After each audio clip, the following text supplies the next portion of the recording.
Good.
And there you go. See, it unmetered itself.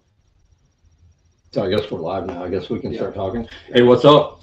This is I got till 5, the most irritating phrase in professional wrestling because you don't have till 5. And I'm here to give your podcast a rub. I got a rub for you, buddy. Anyway, well, this is the inaugural beta test. Actually, it's not really the inaugural show. That'll probably be next week or so.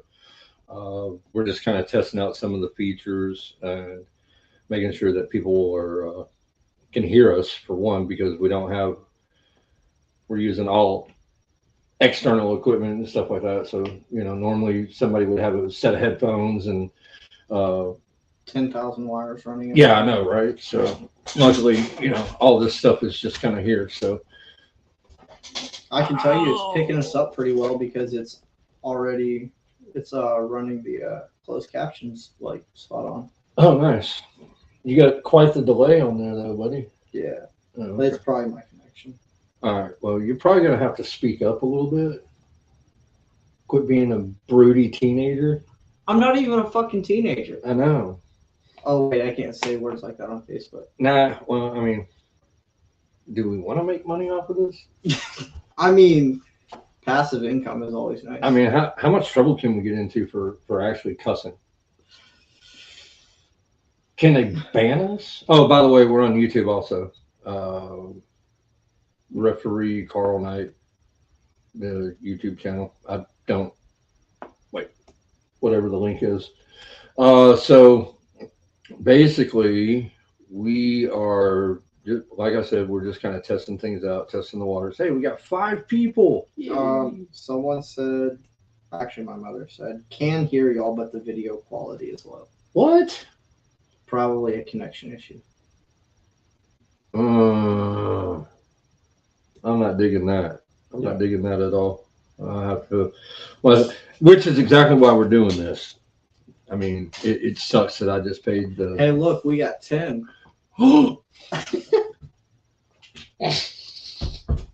If you only knew why we were laughing.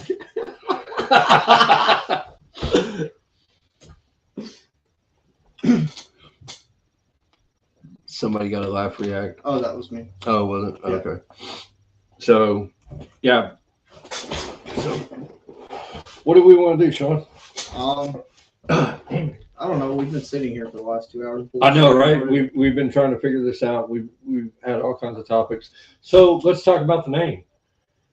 All right, you're the one that came up with it. So, as a referee, as somebody that has to hear, I've got till 5, Carl.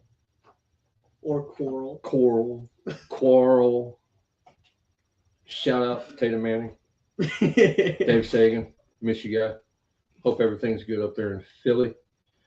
Part of the rules of wrestling is, especially is referee's discretion, is I can disqualify you at any point. What are you doing? Oh, I pulled up the comments. Oh, okay. And it tells you where they came from too. So like it'll have a Facebook logo. Oh, okay. Carl is grainy and Sean is clear. I think it's the lighting. It has to be the lighting. Okay, then we'll just Yeah. get better lighting. Yeah, because that light is pointed more at you. Yeah, and then we'll find something to put over here and We'll place just get a halo. We'll just get one of those halos. Get one for like $30 at Walmart. Buy a whole kit for $25. I know. Anyway, so the origin of the name of the show. I mean, this is going to be loosely wrestling related as far as the show goes, because I don't watch a whole lot of mainstream. Sean doesn't watch a whole lot of mainstream, but we do keep up with the dirt sheets and we watch some of the premium live events. That's probably about all I watch. That's like the big ones. I mean, the Saudi ones, and yeah. Like whenever they go. Crown Jewel was good, dude. Yes, it was. Crown Jewel was amazing. Logan Paul stole the show on that one. You beat me to it. But anyway, one of the things that there's 3 things I hate hearing in wrestling. One is when I ask in the back, hey, what's the finish? And they're like, it's 3. I hate that. I hate it when commentators say, well, that's the hardest part of the ring. The apron is not the hardest part of the ring. The posts are the hardest part of the ring. Those things are solid steel. And when I'm doing a count and they turn around and I've got till 5. You don't have till 5. That's referee's discretion. Me giving you a 5 count is an absolute courtesy. Is it not? Well, yeah. Because I can disqualify you at any given time. All there is to it. Man, I really hate that green. Let's trade places and see what happens. Okay. I mean, I'll take the comfy chair. It's not comfortable. It looks comfortable. Yes. Now you're. Yeah, it's the lighting. It has to be the lighting. Yeah, we got to get another light right there. We had to put the camera at the edge of the computer because we both can't get our fat heads in the same screen because we're what 3.5 feet away from it. Yeah. I'm sure if we step back a few, and center the camera, which is again why we're doing this beta. We just want to test things out and see what needs to be done to make it better. So, damn, I need to shave. So do you. I mean, So, if y'all don't know Sean, this is Sean Monk, nephew of the late great Jason Silver, founder of the Jason Silver Epilepsy Awareness Foundation. There you go. Make sure if you're not following that on Instagram, Twitter. No, Instagram and Facebook. Instagram and Facebook. I'm bad about Twitter. You're not X. No, I'm bad about Twitter. X, baby. But yeah, make sure you follow and support. A lot of good stuff coming up on that. Is the interview with Jinx still up there? Yes. Okay, cool. And if it's not, I have it saved. Tell them about that a little bit. Yeah. Freezing a lot, can you guys? Yeah, we can see your response right away.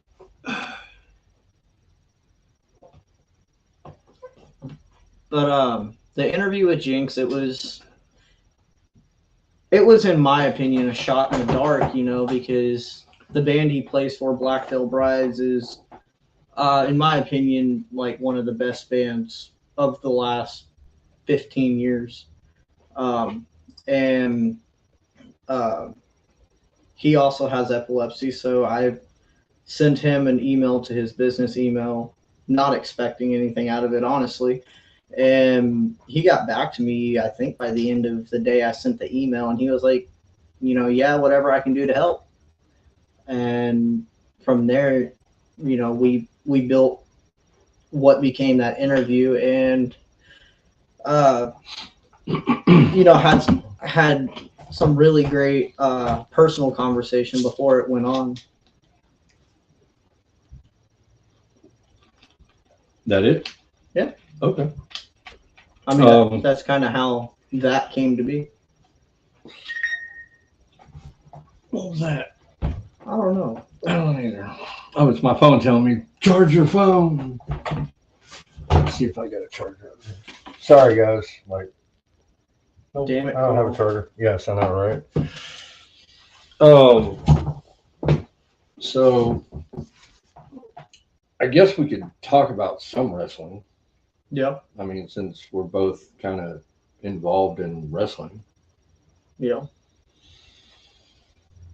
Well, hell, let's take it back to, you don't know this, but I remember the first time I met your grandfather, Alan, and the first time I met your uncle, and the first time I met Nigel Rabbit. That could be a very scary story. Your little twit ass was reffing at the Star Oh, SWF. for Crash Yeah. with your stupid ass light up shoes. Hey, now. No. But at least you had stripes and you had your shirt tucked in. But you did have light up shoes. Look, I was asked to What do were you, that. like 15, 14? 14, 15, yeah. Yeah, somewhere. And around I was there. asked to do that. Like, The light up shoes? yeah. They asked you to be a gimmick? Well, I mean, I owned them and I made a joke about it. And I was like, oh, yeah, do it. Oh, God. No. And then I was like, I don't want to do it anymore. Like, in my opinion, after a while, it was, it was funny at first. And then after that, it just wasn't professional. And it was like, no, it's kind of, what you do at this point. Cool. And I was like, well, okay. It's something fun to do on the weekends outside of school. So Yeah, I talked to Jason for almost an hour after that show. But that was the first time y'all met? Yeah. No. Yeah. It was right when I was starting to get back into it because, like, I thought it was sooner than that. No. Legacy was what has and always will be the goal, and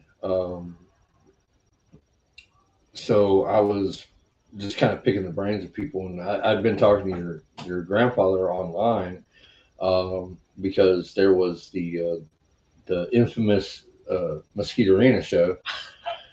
And I didn't know anything about it. I didn't know anything about it until the day of, and when I was commenting on it, Alan had popped up and said something, and I had, started conversing with him. Yeah, man, we really need to do something with that fucking lighting. Yeah, we'll fix it. Yeah, we'll fix it by next week. But so we were just kind of conversing back and forth, and he invited me out. So that was actually one of the first shows that I'd gone to. That show turned 10 years old last week. That train wreck. I mean, it's the offshoot of shout out Trey, offshoot of Wrecking Ball, right? No. Ish, kind of, maybe. No. Not even a little. No, that was so that the summer before that show happened, because it happened in November. Mm-hmm. A promoter, I don't remember his name. I think it was Derek something. Put on a show called. Is he any relation to Jay something? Put on a show in Galveston at the convention center there called Coastal Mania, and I think their promotion was Coastal Wrestling Federation. Yeah. And that story, I've heard plenty of that story too. Yeah, they had the Von Erichs, they had Scott Hall, they had Cody Hall. They even had oh wow, it is freezing up a lot. They even had one of Carrie's jackets and boots. Yeah. The one that had the prosthetic. Well, one of them that had the prosthetic in the boot. Oh, okay. Yeah. That he hid from everybody. Yeah. So the same guy that put on that show decided he wanted to do one in Mesquite with the Von Erichs as well. Mm-hmm. So it got set up. They ran like local TV ads. She said, "Yeah, Derek." They ran local TV ads. Real basic. It was the graphic with the voiceover. Oh God. Yeah. I'm sure again, I'm sure you could find it on YouTube if you look. I didn't. I mean, I got YouTube pulled up. But like I said, man, I didn't know anything about it till the day of, almost like the day of, 8 minutes before bell time. And I was like, man, I really wish the hell I'd known about this. I would have gone. I would have loved to have gone, because my first live show, very first live show that I ever went to, was at the Mesquite Arena. No shit. Yeah. In I want to say 19. Phew, God, I was 12. With the 0 at the end? No, I was 12, not 120. I was 12.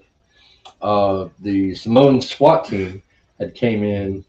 If y'all don't know who Simone's SWAT team was at the time, that was for Kishi, and he was Fatu. Mm-hmm.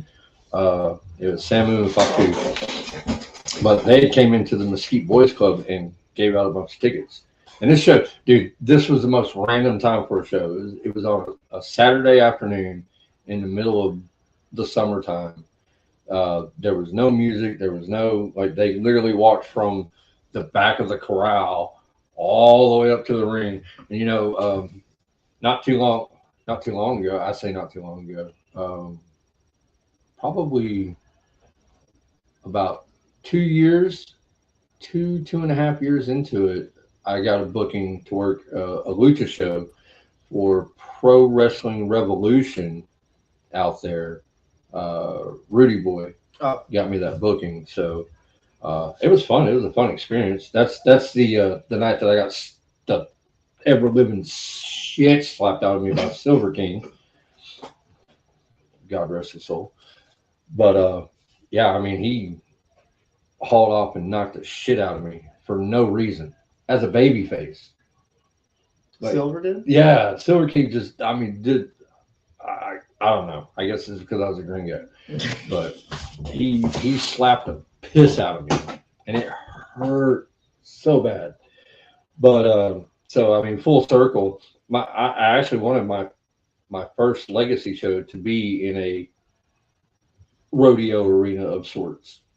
Well, I'll say this. But Mesquite Arena was, you know, way out of budget. Right. Well, they rented out that arena, and they brought in all these huge names, like I mean, there like was Velvet Sky. Yeah.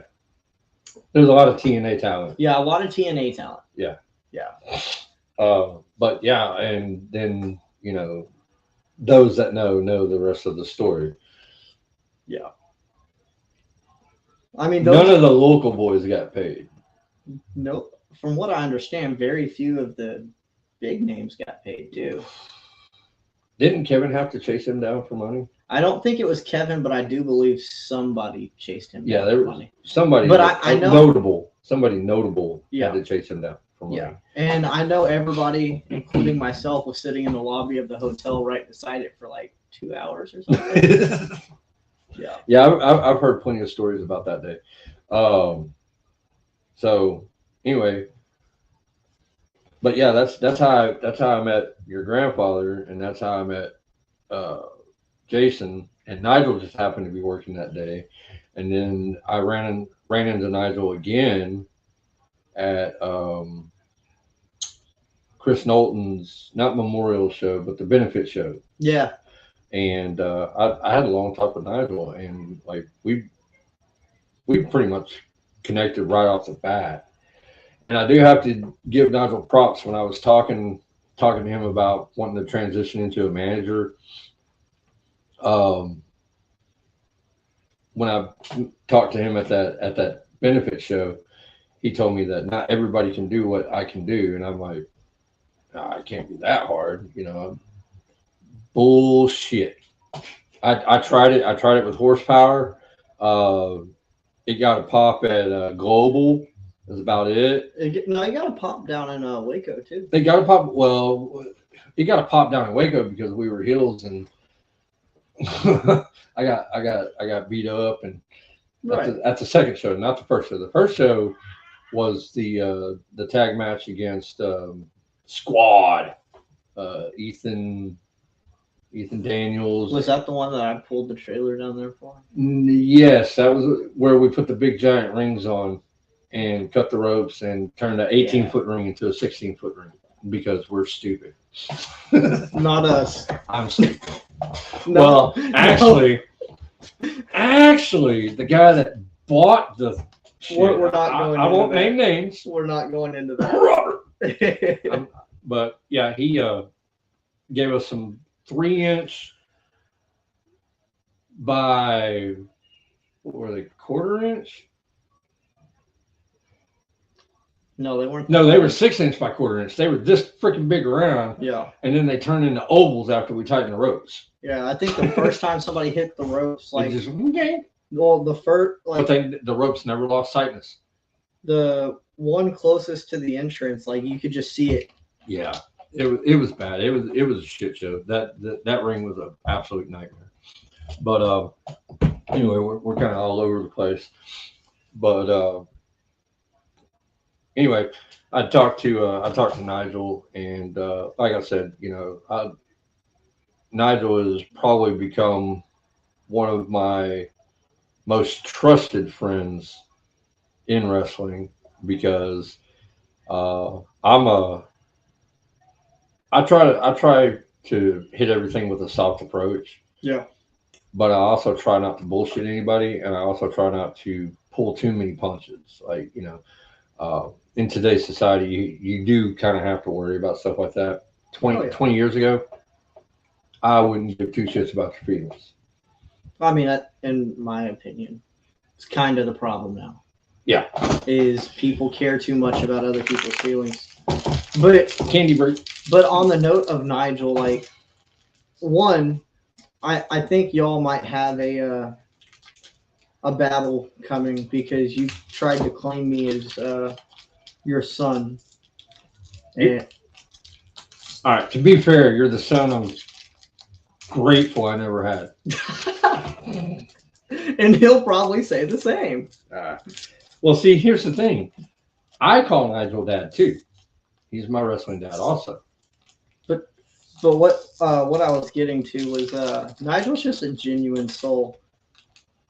He is. Like I think I've told you this, but whenever Silver passed away, like obviously he gave me a little bit of space, but like I think for like a month and a half after that, it was every day,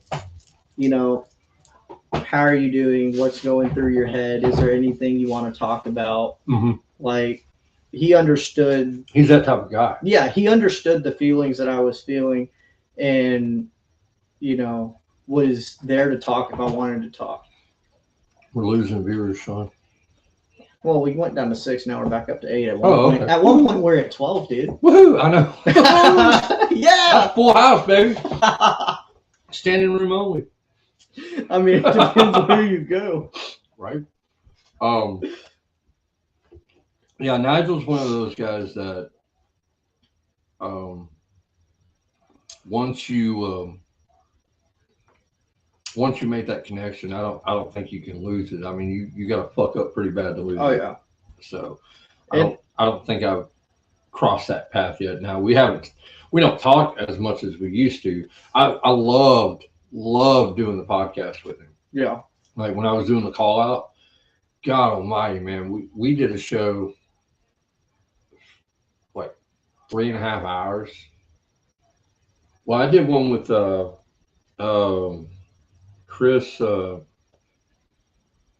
God, big tall guy. Big Chris? Jackie's husband? No. He was part of the Rabbit Empire. Yeah, that's... No, different guy.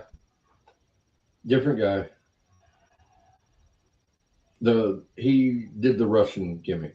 Oh, Chris Devine. Yeah. So, Chris is a... He was the first episode of the call out, and that was 3.5 hours. Chris is an amazing guy. And I almost lost the footage, like the audio footage. Like, dude. So when I was doing the podcasting originally, Remember VIPX, the first one with New Jack? So I interviewed New Jack. All right. When I went to save the file and send it, I deleted that shit.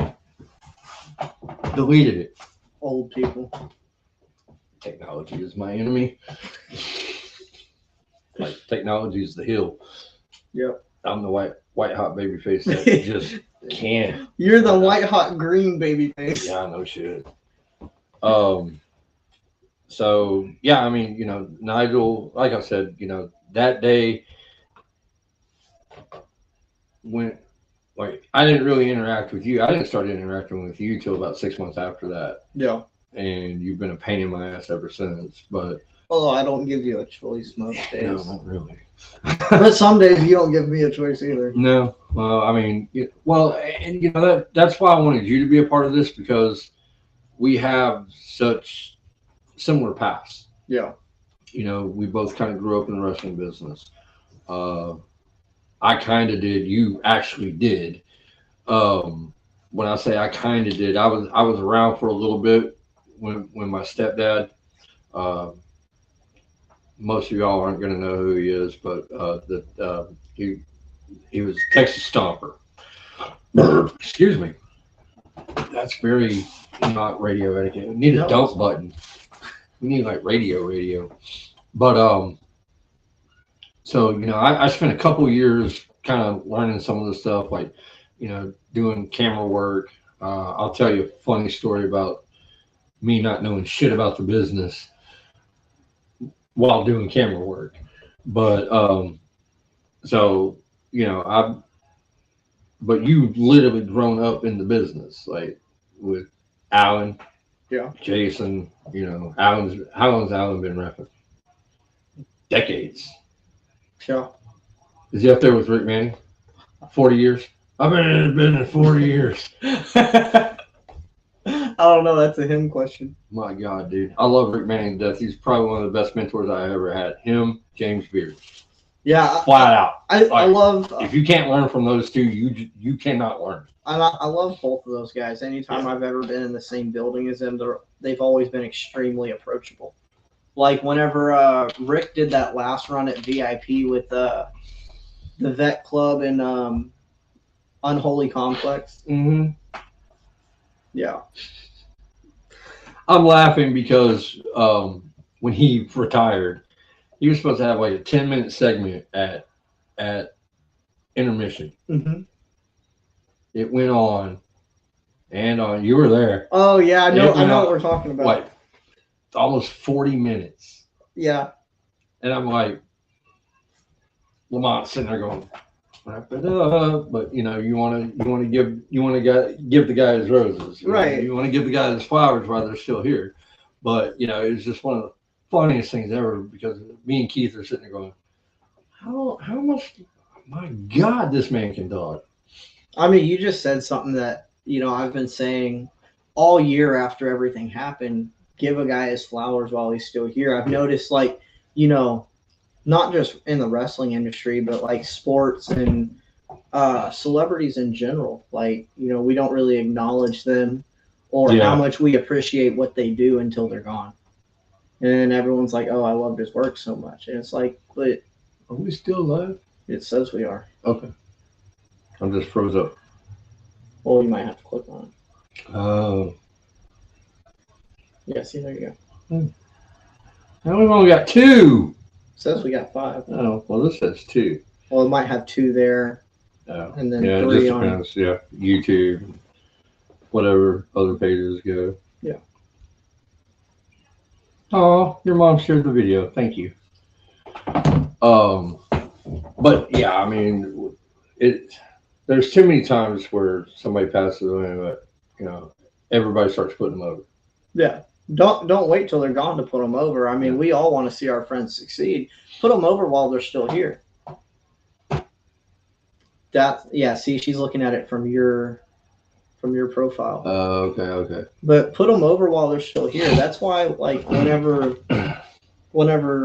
Barrett does something big, you know, I mean, not only is he my coach, but you know, he's been a family friend longer than you've been back around. Yeah. Like, you know, Dude, man. he's one person in the business that I'll forever have immense respect for. First time I saw him work, I mesmerized. It was one of the VIP shows. I don't know if it was Bang for Your Buck or the one before that, but he wrestled Davey Vega. That was Bang for Your Buck. Was it? Yep. Okay. When time limit draw? No. Multiple pins. Like that's where I also laid eyes on Anthony Mortosio for the first time. Yeah. That's another guy. If anybody's out there trying to learn to be a referee, that's definitely somebody you want to reach out to. He's retired now. I think he retired way too soon. I think he could have gone several more years, maybe a couple more decades if he wanted to. But he's doing some other stuff. You know, he moved on with his life, but he's a solid human being. He's a great guy. He's an amazing referee. He Iron Man that show. Yeah. And then Barrett and Davey wore his ass out. And if he really likes you, he's a really great guy to just, toss the shit with. Yeah, and he'll screw with you too. He's one of those. He's kind of like me. If I like you, I'm gonna mess with you. If I don't like you, whatever. Is that why we're sitting so far apart? We're almost sitting on each other's laps. It's not what it looks like there. Oh, okay. Well, it looks like there's at least 2 feet here. Sure, whatever. Whatever, dude. Depth perception, I guess. But so I mean, this business, there are good people in this business. I personally always try to find the good in everybody. Sometimes it's hard. Sometimes it's real hard. Oh yeah. But I've in the last 8 years, I've made so many bonds that you would have to try really hard to break those bonds with some of these people like Malika. Yeah. I love that man. And I understand why he took the break that he took. Yeah, my candy. I understand why he shouldn't be within my reach. Well, yeah, I guess so. I love the break that he took. Can't post comments to some destinations. What? Probably YouTube. But but him being gone has, I wouldn't say it's affected me a lot, but I love working with him. He's fun to work with. In all the right ways, he's like the Bray Wyatt of independent wrestling. Yeah. Whenever it comes to the creative outlet. Mm-hmm. Yeah. And being able to take his character and mold it and shape it. Yeah, him and Wesley Crane. Yeah. Right? Yes. If you want to compare a couple of guys to Bray Wyatt or Wyndham Rotunda, those two are. Yes, and Wes is immensely talented, as is Malika. Mm-hmm. Because I'm not gonna lie to you. Amputee. Yeah, I didn't know that until after I spent a year and a half watching him wrestle. I saw his pants leg slip up one day, and I was like, "Holy crap, he's doing this!" Like that. So here's the thing: I have this habit. When I'm friends with somebody and I work with my friends, it's a real loose, version of me. I'm not so uptight. I'm not minding. Like when I worked with Brian Keith and Loki, man, straight to the point. Straight, it was business. But when I work with my friends, and I know it's not super professional, but I get cracked up. Barrett breaks me every damn time I work with him. See, he tries to do that with everybody. We'll be at training, and we'll be working practice matches. Hint, hint, and like, we'll work it like it's a real match, like we're in front of a real Well, yeah, crowd. you're supposed to. Right. But I'm saying, like, with that intensity, Mhm. like, the commentary between each other, like, and all, like you would if you were in front of a crowd. 2 Rolos, and I put my hand on both of them. I think this one's better than that one. But there's some things that, that we say that, most people it would get to, but, he said it's because it's us. Like, we can chop it up like that. Mm-hmm. Yeah. Most people might find it derogatory or, not safe for work, I guess you could call it, But between the two of us, You're saying Bear's a porn site? if that's how you want to take it. I mean, not safe for work falls under, the category of dark humor too. That's not safe for work. Better than dental dams. Okay, Pillow Princess. Wow. But anyway, I was working a match. I can't remember if it was MPX or Texoma. I think it was, no. It might have been Pally Pro. But, I knew about it. It was Texoma. It was Texoma. Because he was working with Chandler in attack. But I knew about the leg. And she goes, he fell out and he ripped his leg. So, I'm thinking, oh shit, I need to go check on this. I said, hey man, are you all right? He goes, I can't feel my leg, Carl. And I'm like, stop it. You can't do that to me. What? You can't do that to me. And, but I'm sitting there trying my absolute best to keep a straight face and to keep a straight mind about it, but I can't. Like, there's been so many times where I've just had to walk away. Like when they were doing the water gun thing, or the water bottle thing. Yeah. Like, every time he squared that guy, I forget who it was, but every time I squared him in the face. It was shit. I can't think of his name. Describe him. Big guy. That came out with him? No, that he was working against. Oh. I can't think of his name. About to say the guy that used to come out with him was Mitch. No. No, you're thinking of Doc Hill. The big guy. Yeah. Riker James. Mitch was the ring announcer. Could have sworn at one time Mitch. Oh yeah, he did. He was there for a little bit before he started ring announcing. Yeah. But so yeah, Malico, he has a tendency to crack me up. Barrett I think he goes out of his way. Like, legit.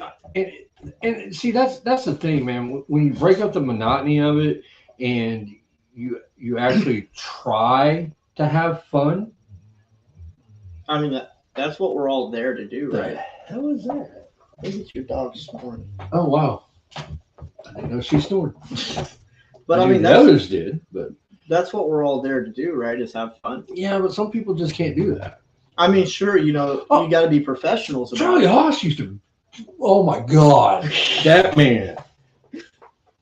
First, on that note, I might show up next week. I'll agree to be here, but I might not show up. What? Never mind. Oh, okay. No, yeah, Charlie, he used to wear me out. Oh my God. Like, when I first worked with him, I was terrified because that was the first big name that I had ever worked with.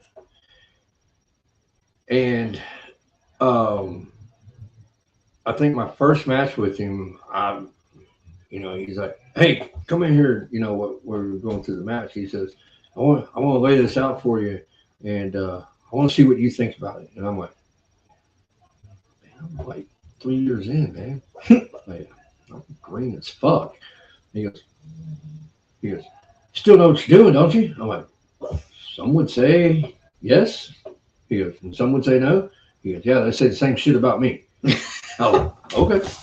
And then, so Charlie's one of those guys that his damn insurances, his. Oh, by the way, our intro next week is going to be 5 minutes.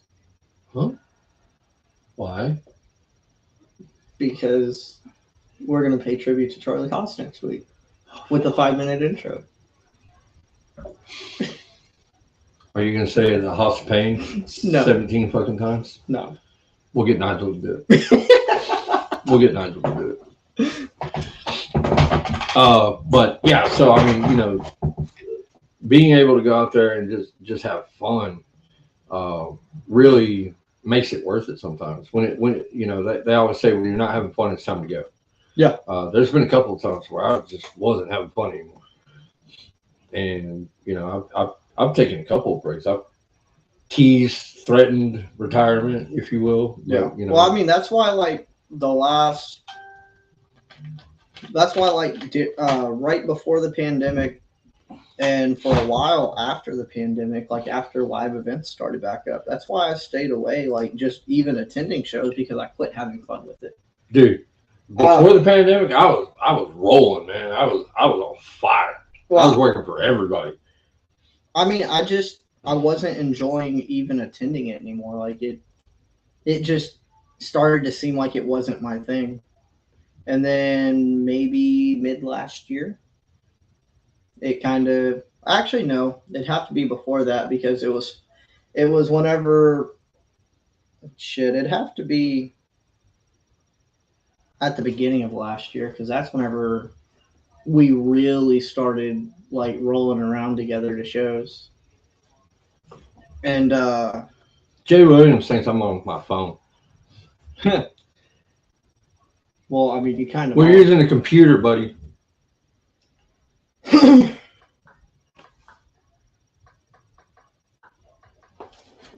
What'd he say?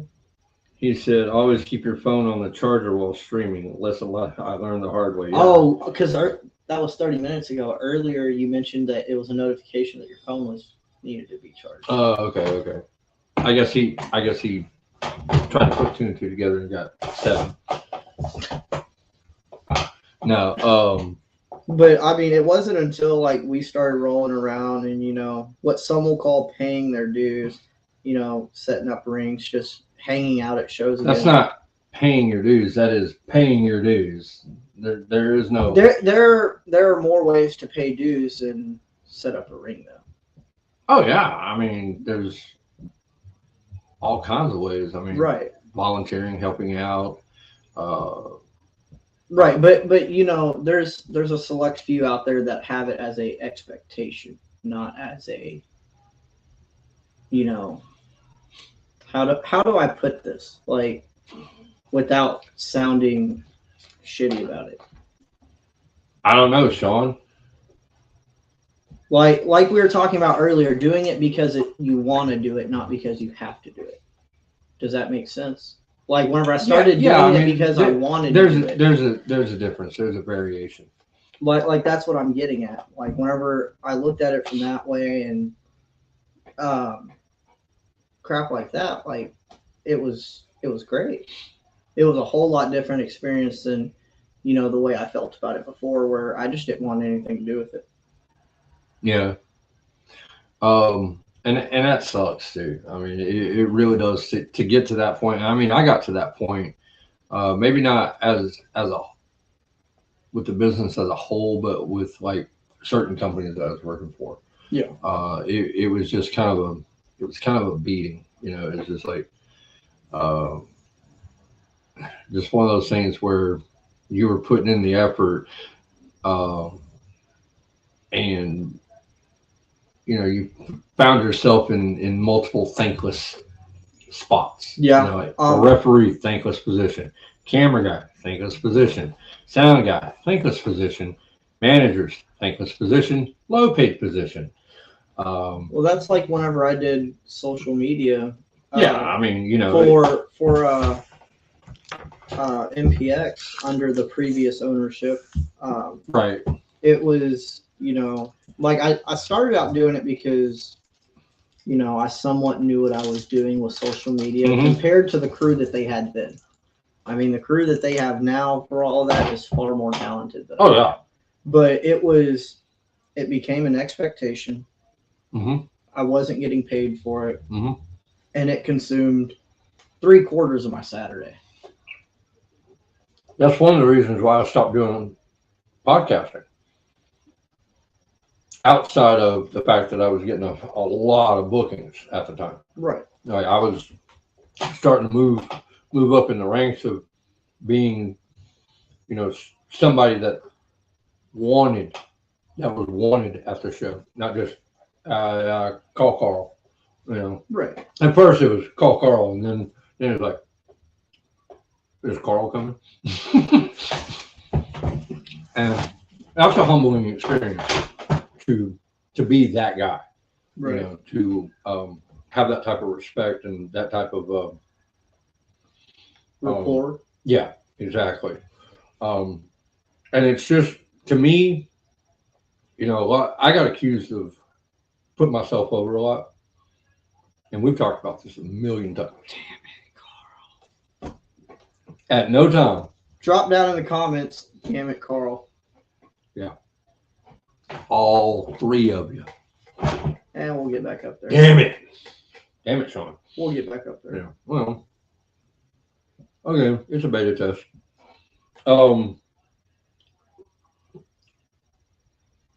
But like I said, you know, it just got to the point to where I felt like I was putting in more effort, and you know, it was just one of those things where I wasn't getting paid, you know, especially on the podcasting. And you know, I'm not complaining. You know, I got to rub elbows with some legends. Oh yeah.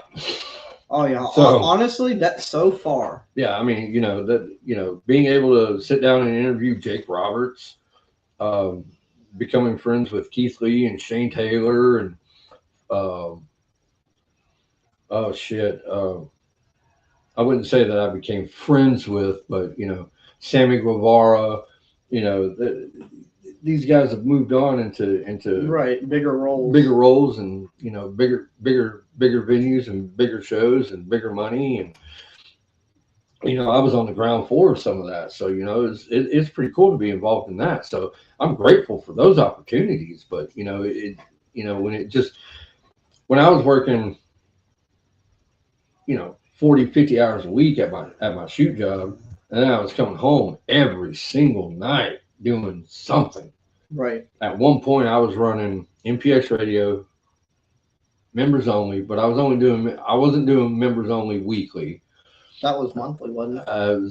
It was monthly. It was, you know, pre-show, post-show. I was doing MPX radio, pre-show, post-show. I was doing stuff for SOAR on occasion. When I worked at SOAR, I would go out there and do that. I was doing my own thing, call out, doing NAWA Killer Radio, Texoma Radio. I mean, dude, I was doing, you know, and I'm not shitting on Trey at any level, but I was doing a lot of work for him and barely got a thank you. Yeah. So, you know, it's just one of those things. It's like, how much effort do you want to put into it? And I think with the amount of effort that I put into it, because after I stopped doing podcasting, I started, you know, I was getting more rep bookings, but I wasn't getting rep bookings because I was a nice guy. I was getting rep bookings because I was the first one there. Yeah. I was the last one to leave. You know, I left when the trailer left. I left when the locker room was cleaned up. Oh, by the way, please clean up after yourself in the damn locker room. Yeah, no shit. It's not that hard. Pick your damn water bottle up. It's not hard. Don't leave the locker room. Don't leave the locker room for the promoter to clean up. It's not, like, to me, that's disrespectful as all hell. It's disrespect. It's a good way to lose the venue. Yeah, I've seen a couple of venues be like, nope, we're done. Yeah. So, and if the venue has specific rules that they would like for you to adhere to, stick to it. Because that's your house. That's your showcase for that show. Yep. And I've seen a couple of shows lose their venues because people just don't know how to behave themselves. Hell, I wouldn't say that I got Kyle in trouble at Palais Pro, but I'm a smoker and I have a bad habit of throwing my cigarette butts.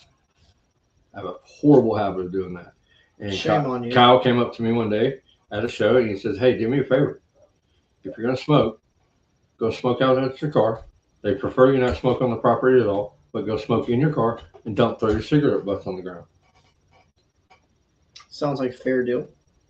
I mean, if that's what I got to do to help ensure that we have that venue, which we don't anymore.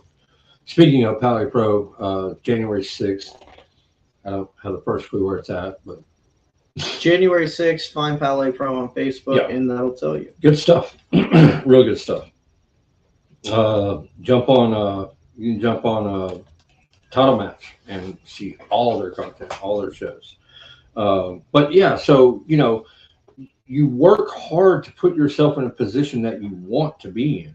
Nothing's going to get handed to you at all. Right. Nothing at all. I mean, if that was the case, we'd have 1,000 billionaires out there. Yes, yeah, for sure. Like half the world would be billionaires. Well, I mean, Elon Musk could give everybody $1 billion and still have $1 billion. I'm just saying. It's not like he's not going to make it back in a few days. I'm just saying. I mean, the guy's worth 400 and some odd $1 billion, and there's only 300 billion people on the planet.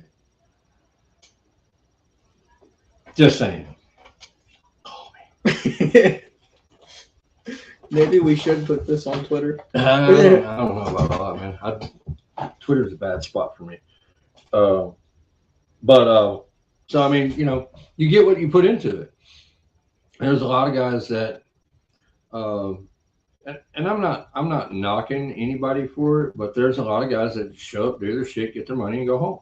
Yeah. They don't lift a finger, and they're usually the ones that are leaving their water bottles and bloody ass paper towels because they had to get color out of church. I'm just saying, clean up after yourself. I mean, it's not hard, but that's part of guys. They like to show that respect to the ring when they come out of the locker room and they wipe their feet on the apron before they get in the ring, but then they disrespect the venue by cussing, catching color when they're not supposed to. I mean, sometimes I guess if you're caught up in the moment and you get hit with something, you're oh shit. But I've heard way worse than that in places that you shouldn't hear that. And it's just a matter of, like I said, it's just a matter of respect. If you want to be respected in the business, you have to respect the business, and that's not just in wrestling. That's life. That's in any industry you try to get into. Life. Yeah. If you want respect, you have to show respect. You can't walk around expecting to be respected. You have to earn that. You can earn my disrespect just as probably quicker than you can earn my respect. I'm just saying. But but yeah, I mean, you gotta. There's a lot of want. You have to want it. But you have to, you can't just say I want it. What are you going to do to get it? Yeah, I mean, show me. Don't tell me. Don't tell me how good you are. Show me how good you are. Yeah. Don't tell me how bad you want it. Show me how bad you want it. And that's not, that's not an old head mentality. That's just that should be the standard operating procedure, in my opinion. What are we doing? What are you doing, Sean? But like you're in training, and I know that you train with your brothers and your cousin, your brother and your cousin. And again, we promised we wouldn't bury anybody, but 2 out of 3 of you show that you want it. Yes? Come on. I mean, what effort do I put into it? Well, I can tell you, I know you've helped me put up rings way more than somebody else has. Just saying. But it again, like you said, it's not just putting up the rings. It's uh, sharing a promo. Even if you're not booked on the show, if you want to be part of that show, if you want to be a part of that community, be a part of that community. Don't just hope that it's going to happen. Go out, shake hands, meet the right people, make the drives like Uncle Bob says. Do the drives. You may not recoup your money that you invested in that drive. You may not recoup it now, but later on down the road, if I go out and I take the drive up to, was it Louisville? OVW. It's Louisville, right? I believe so, yeah. If I make the drive to Louisville a couple of times, I'm going to lose money. But, the more I get that, look at Mike Bell. Flew himself to Japan. Yeah. On a hope. Yeah. On a hope. Now look at the guy.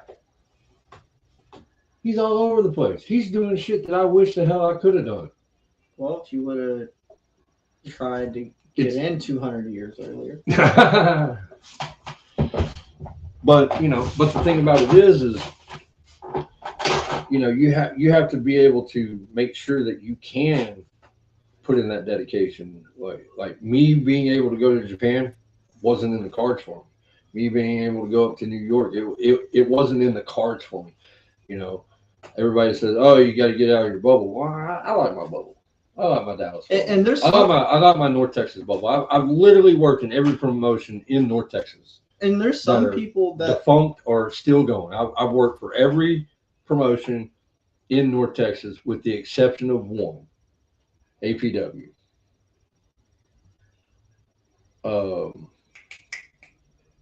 Jason Bruce.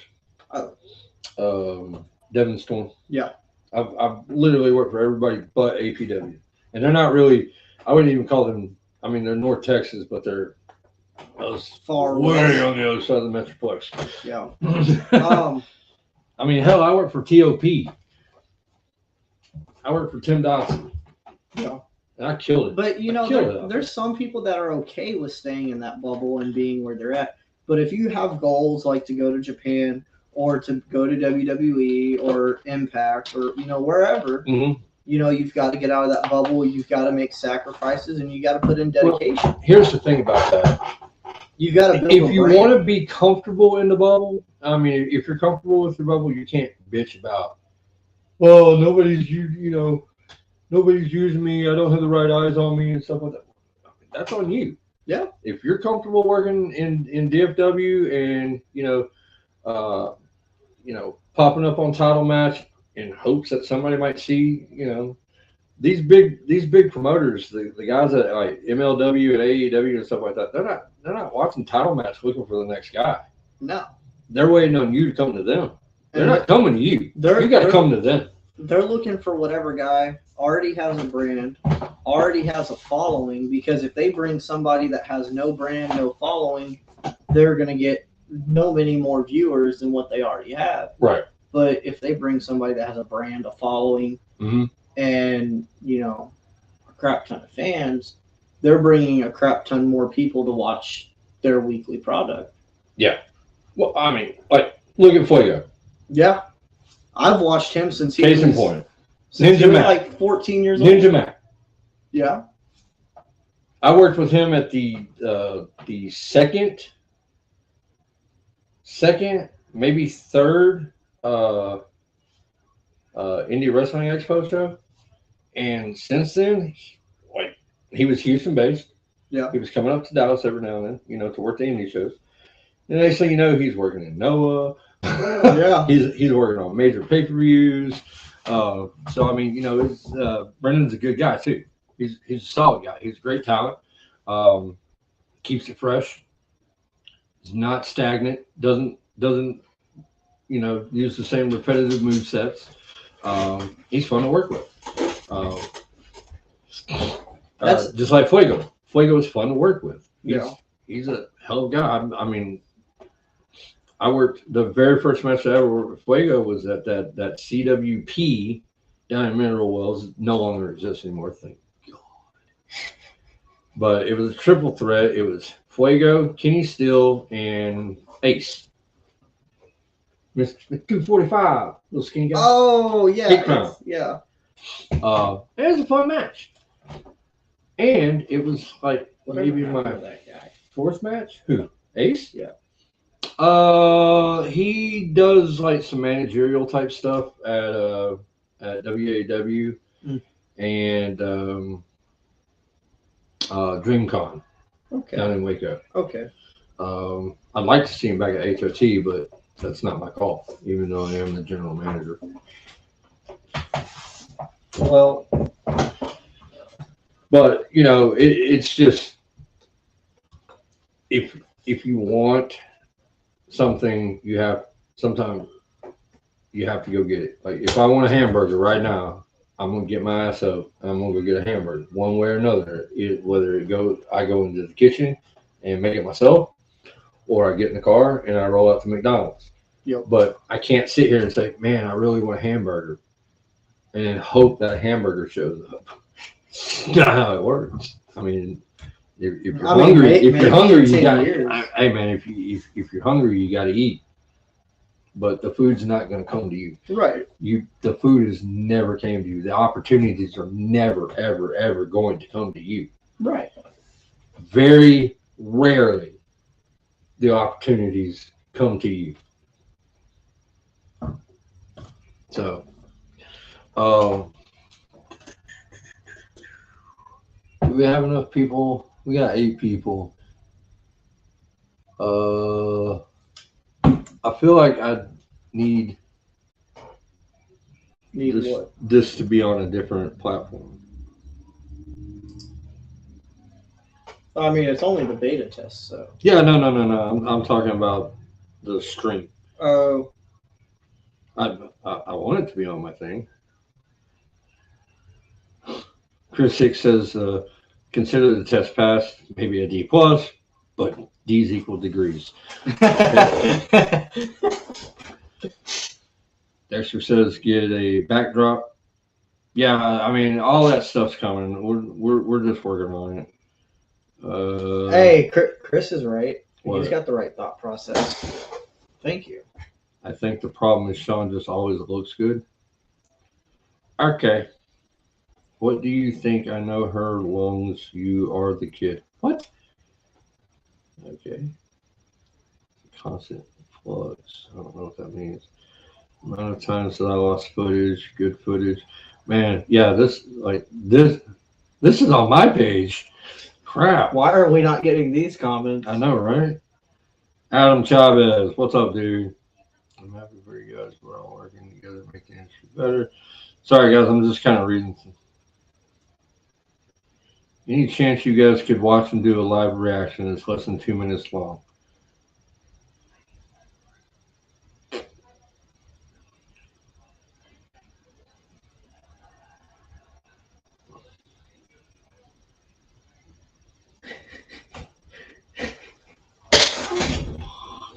Okay. You know what? I'm sorry, guys.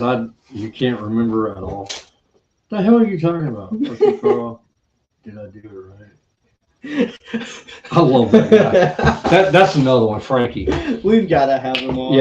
Yeah, we're definitely gonna have Frankie on here because I'm going to finally settle the debate with Frankie Fisher that a hot dog is indeed not a damn sandwich. Does it go between a cut of bread?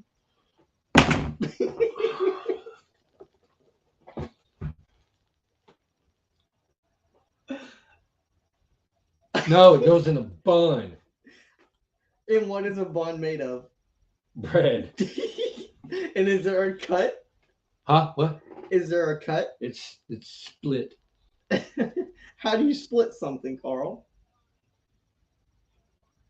With a knife. So you cut it open. Oh, okay. You will get paid with hot dogs and a handshake. That's the pod, less than 2 minutes. Okay. Hey, Daryl, I'm seeing your message just now, so just we might try that here in a minute, but I'm still trying to figure some stuff out. Um, I did have some stuff pulled up on YouTube, but I think we've What? taken on enough water in this shipwreck. So let's see. I just got commented on my photo. Somebody's interested in hiring me.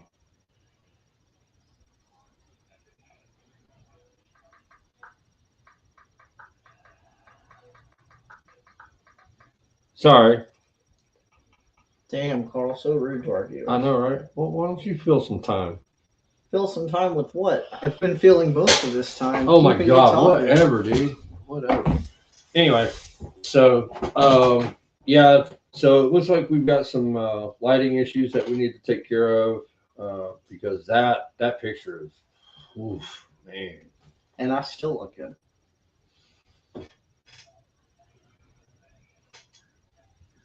Next to me, yeah. Fucking pile of dog shit would look good standing next to me. So, you want to watch a match? Oh, hell yeah. All right. So this is one of the things that we've been wanting to toy around with. I'm going to show you a match from Lucha Brutal. It was their second show, Mas Brutal. Their first show was We Own the Sky. That's a kick-ass show too, by the way. Main event was Fuego del Sol and Thunder Rosa. Ooh, with yours truly as the third man. Oh. A funny story about that too. That ring had a section of padding that was missing, and I told Mel, I said, hey, if you want to powerbomb him, do it right there. and he was like, no. So I'm not gonna play the whole match because it's 25 minutes. Well, I already skipped the entrances. Oh, did you? Yes. Where did you pick up at? Right before you call for the bell. Oh, okay. So, and did you turn the volume down? No. Okay. So, again, this is part of the playing around with stuff, trying to figure stuff out, see what kind of stuff we want to do. So we're going to use some of this technology that we've paid for, but I'm gonna let y'all watch this match, a little bit of it. I'll probably fast forward through some of it, but it is if you're familiar with the Austin scene, it is Ethan Price. I believe he did a lot of work at Frankie said it has 2 pieces of bread on each side. It's one fucking piece of bread, Frankie. It's one. It is one hot dog bun. It is not hot dog buns. It's one piece of bread. But anyway, so this is Lucha Brutal, Mas Brutal, Ethan Price versus Rocket Boy Wilson. So let me get this pulled up real quick. Present. Share screen. Share screen. How did I have it set up? Hit share. Did I have window? No, hit share. Well, I know that, but damn it, man, I'm trying to fast forward. All right. Y'all enjoy.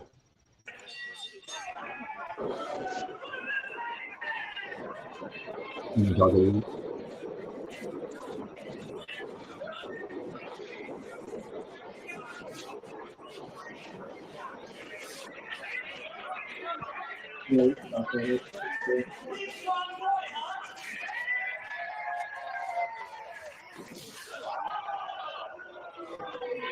Now, I'll tell you right now, on my computer, I can't hear the commentary because it's not stereo.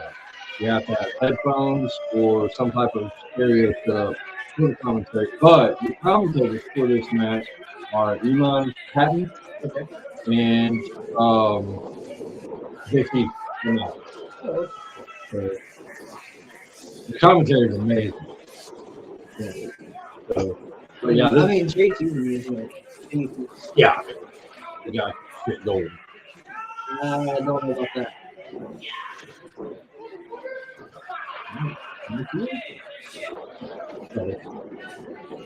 See, these are the things I don't know. If you change the, well, you stop sharing. Why did you stop sharing? You just couldn't stop sharing. No, I get What you do with it? read on tab. Oh, see, this is why I brought him on. Because he's smarter when it comes to technology. I'm glad we have that on recording.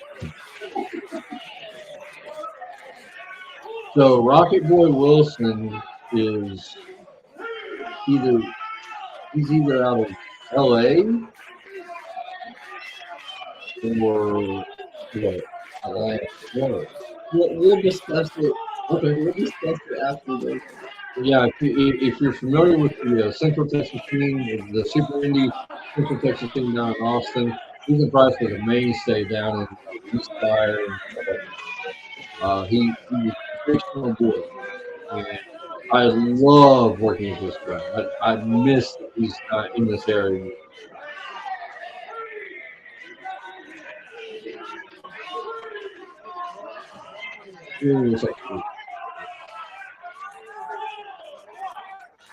Their commentary. There is commentary on the video, but this is not in stereo, so you can't hear it. Yeah. So if I was to pull it up on my phone, you hear it. Oh. Or my headphones or something like that. Hey, maybe we should put our headphones. I don't know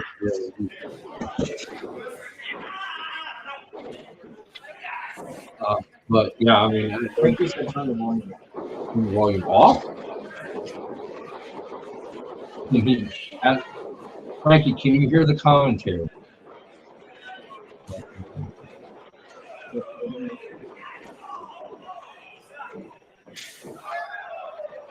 Okay.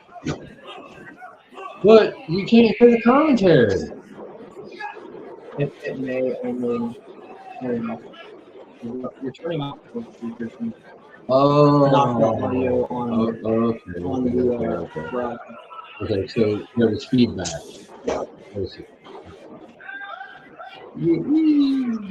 The guy's so good, man. Beautiful.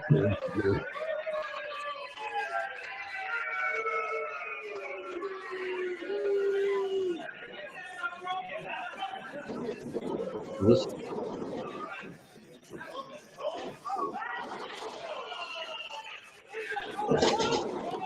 These guys bore me out. Frankie said, yeah, all over it makes it good. No, I don't. No, talk over it. So he can't hear the commentary?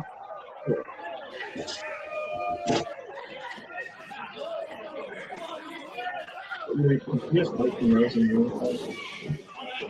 I don't know. I may have. the video is. Oh. This is why I got Sean. You know.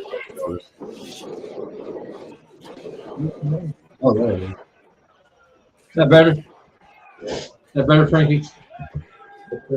Chris said the video volume is louder than that. Oh, okay.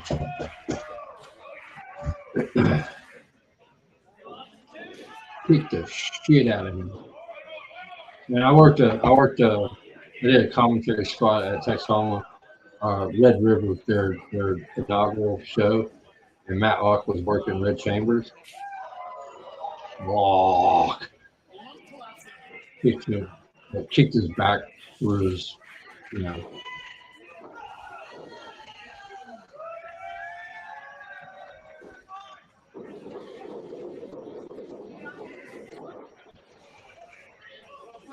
Now would be a good time for him to work the crowd. That crowd just kind of seems like they're okay. It's one of those super indie crowds. It's full of smart marks and very few casual wrestling fans. You know what I'm saying? Right, but that doesn't mean you don't, you know, work them or draw them, in like you would a crowd full of. Oh, he gets his heat. Trust me, he gets his heat.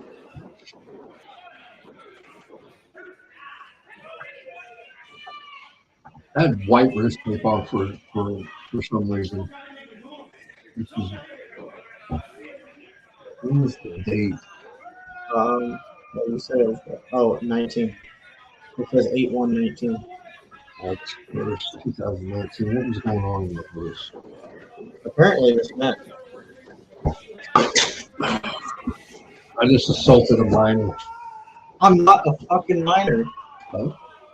And how about that, guy? Give me some rascals for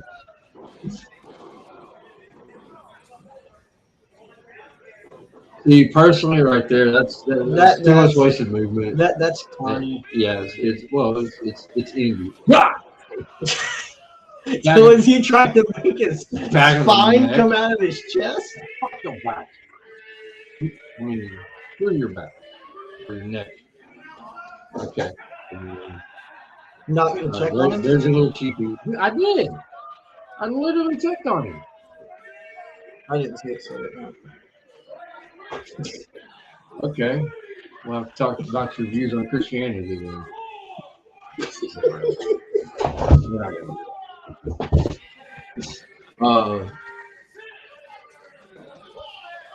He's that asshole on the phone. So he's getting cheap. He's just stealing everybody's stuff. All right, see, that makes sense. Yes. I mean, dude, Ethan is so fucking smug. He's so stiff.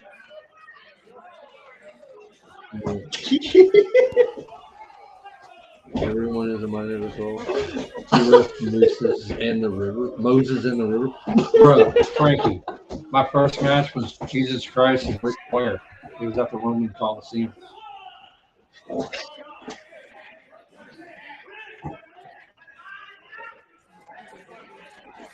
Right when they opened it. I thought your first match might have been Kane and Abel. I mean, that was kind of that was a blood feud. Or was that when you were just a small boy?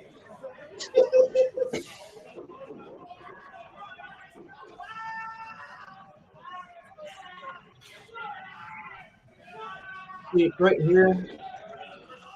Hold on, I want to pause it right. Oh god. So right there, he had him and he was bending his arms back, putting stress on his shoulders. But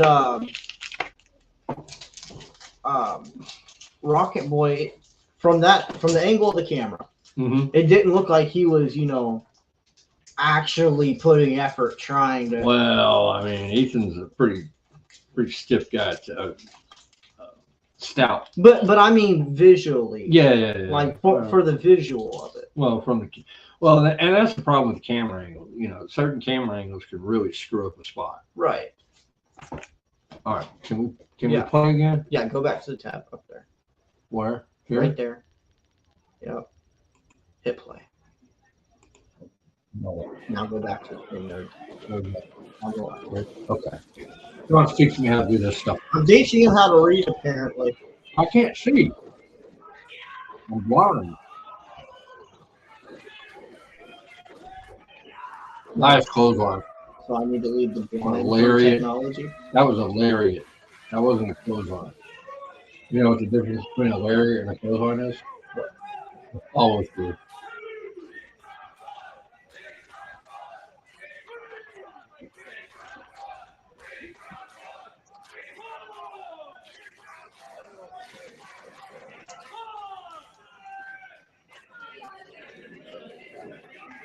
That venue is nice too. It looks like it's a ballroom. It is. It's out in Addison. This is the same show that I dislocated my ankle.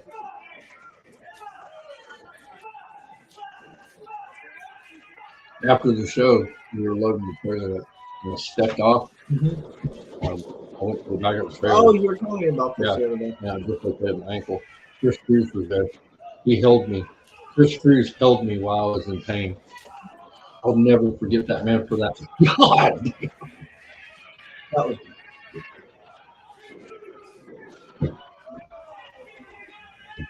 That's one of those moves you're either gonna take it or you're gonna take it. Yeah. You're gonna take it whether you want to. Yeah. Um, Because, I mean, you're coming down with me. This is impressive. I mean, Rocket Boy's not a big guy.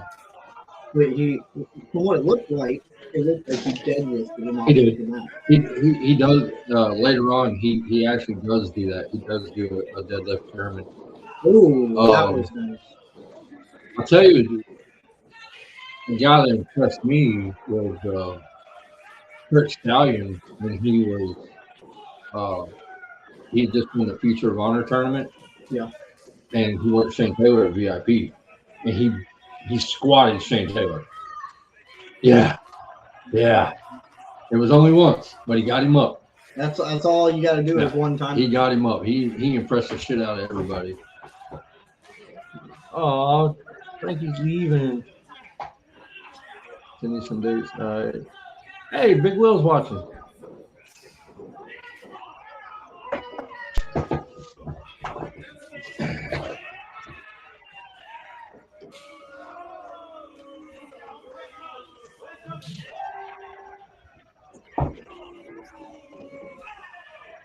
I see Will Rigdon's watching. Will, if you got some Heroes footage, shoot it, send it my way so I can throw some of that stuff out. Particularly Bryson Scott and Barrett Brown. That was a fun match. That was a real fun match. My mother said y'all got 5s and I'm leaving. What? We got 5s. We got 5 and then she's leaving. Oh, okay. We got 5 minutes. Well, we're about to wrap it up anyway. Where are we at on the You match? have to go over to the tablets. Oh, bitch, Sean. Oh, man. Yeah. I hate to say this, but we're going to either have to speed this up.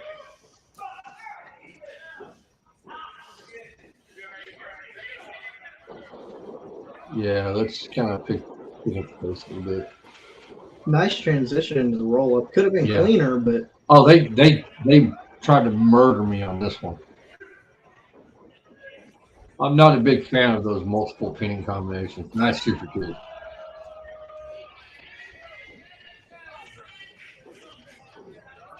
All right, so let's speed this up just a little bit. Kind of want to get to the finish.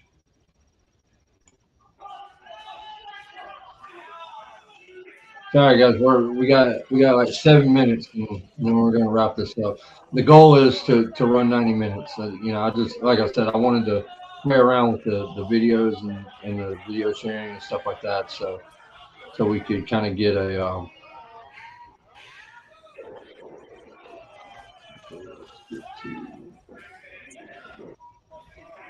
okay, here we go. Sean, you're gonna like this. Everybody likes this.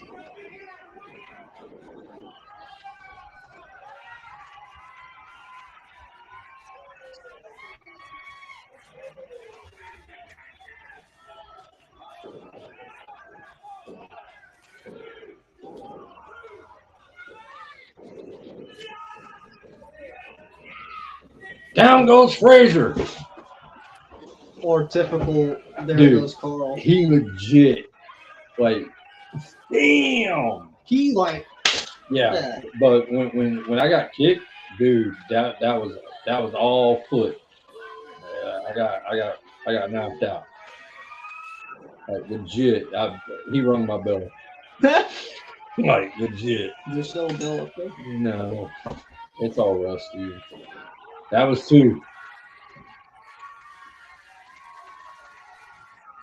Now, if that had been the other way around, I would have got that. That was 3. That was 3. But because Ethan's a big face, they didn't give 2 shits that it wasn't.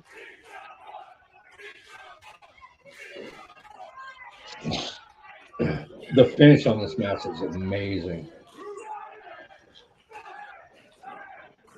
If you haven't seen it, T-Ray's final match. Oh my god, dude! I haven't gotten around to actually watching the full match, but I've heard good Do things you have about it. access to it? I've got access to it. I'll pull it up. We'll take a look at it. All right. Let's see where we're at. We're almost done with this thing. Damn it! I gotta do this again. No. Click up top. Okay. Click the tab. Because if you click on the tab, it's not going to stop showing what we see there. I got you. Yeah, he did that. So that was a fun match to be a part of. Working for Lucha Brutal is fun. I'm hoping Aaron Mercer gets around to the how do we turn it off? Turn it off. I'll just close the tab. Oh, okay.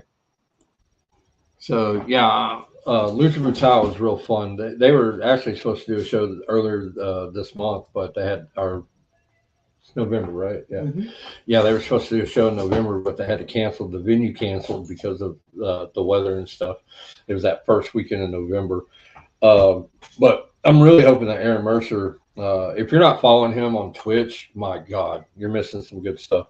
He's only done 2 reviews, but it was the birth of Deathmatch Mercer against Ruben Steele was the second episode, and the first one was Colt Cabana. So that was a fun match. But he's going to do him and Adam from Lucha Brutal. They'll come and take it championship match. I think were you at that show? I think I was. Yeah, you helped with the trailer, didn't you? Yeah, with Brad's truck. Yeah. Or my own truck. It's somebody's truck. Yeah, somebody tried to get there somehow, and I was involved. Somebody's truck. But so yeah, I mean, obviously we've got a couple of things that we need to work on. Our plan is to do this every Sunday between 8 and 9:30. We may trim the time frame down. I don't know yet. But I do appreciate everybody that joined us, and I'm really hoping that we can get this going, and we can build some momentum, do some more matches, get some guests on here. Got a couple of guys that have already, told us that they're interested. Frankie is one of them. Yeah, we got that guy. Dude, that guy's such a great storyteller. Before we wrap up, we got some comments to go over. What we got? So, starting with Frankie said, okay, it's 2 pieces of bread on each side. It's 1 piece of bread. And then Chris said, the next 3 are from Chris. Chris Hicks? Yes. Okay. He said, so now we're arguing if an open bun is a piece of bread or 2. And then he said, is an open face sandwich or not a sandwich? Or a fold over PB&J? It gets better. Frankie then said, you butchering my sandwich is a problem. Huh? Who's butchering your sandwich? You! I am? Yes. It's not a sandwich. It's a damn hot dog. And then Frankie said, thank you, Sandwich Boy, after I fixed the audio. Oh, okay. All right. Well, on that note. Anything else? Nope. All right. Well, again, I do appreciate everybody coming out, checking it out. Feel free to message either one of us with general feedback. We're not going to be too salty about it, unless you're just mean, just flat out mean about it, right? I mean, depending on what mood people catch me in, I may or may not tell them to. We want them to stay. We want them to come back. Okay. We don't want to run anybody off. Are you ever going to thank me for being here to give your podcast a rub?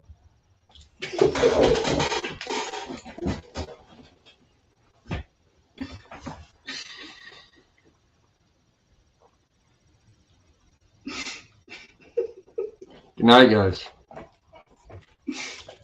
See y'all next week, hopefully.